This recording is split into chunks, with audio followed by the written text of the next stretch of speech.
Maintenant, on va définir en fait la visualisation que l'on doit avoir sur l'écran tactile. Donc là, l'objectif c'est de visualiser trois voyants, marche avant, marche arrière et puis stop. Donc là, pour ce faire, je vais venir chercher ce petit icône là qui va me permettre de définir mes voyants. Donc là, je vais dessiner mes trois voyants, je vais venir les positionner ici. Voilà le premier voyant. Donc vous avez ici texte quand on est en off, texte quand on est en on. Ici ça vous permet de définir le fond de l'écran. Donc supposons que je veuille le changer et puis que je veuille mettre du gris. Donc là je lui dis c'est en gris, ok. Et puis quand le voyant sera en rouge, autrement dit en marche, je veux que ce soit allumé en rouge. Et là je vais lui définir, ok. Et je vais lui définir le texte qui devra afficher. Donc marche avant. Voilà, une fois que ça c'est fait, il va falloir lier en fait. Je viens donc sur la touche Link, là ici, j'ai cliqué ici, et je viens lier en fait ce memory byte. Donc je vais l'appeler memory byte 0 et je vais lui donner la définition de cet opérande. Donc je vais lui dire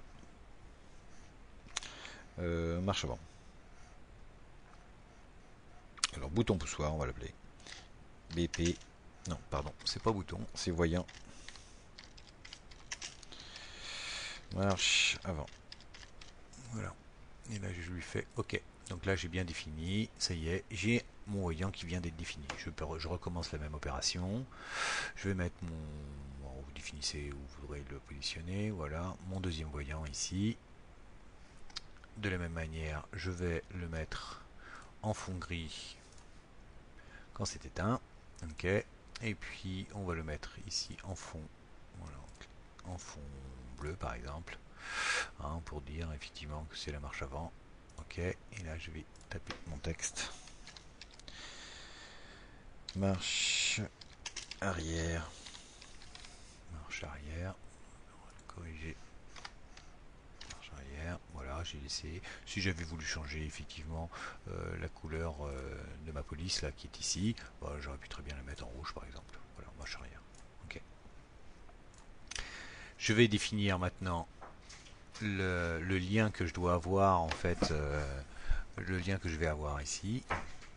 Donc MB1, je vais l'appeler donc voyant marche arrière. Ok, donc ça c'est lié, c'est fait. Et puis un troisième voyant, parce qu'on a décidé on va lui mettre un troisième voyant.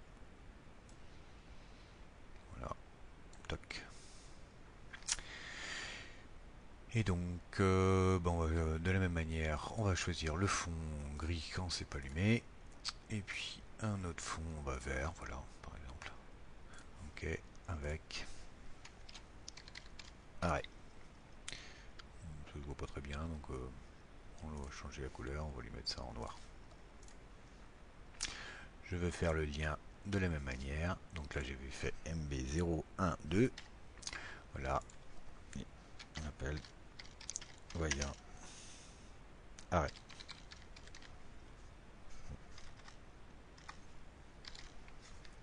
Ok. Ok.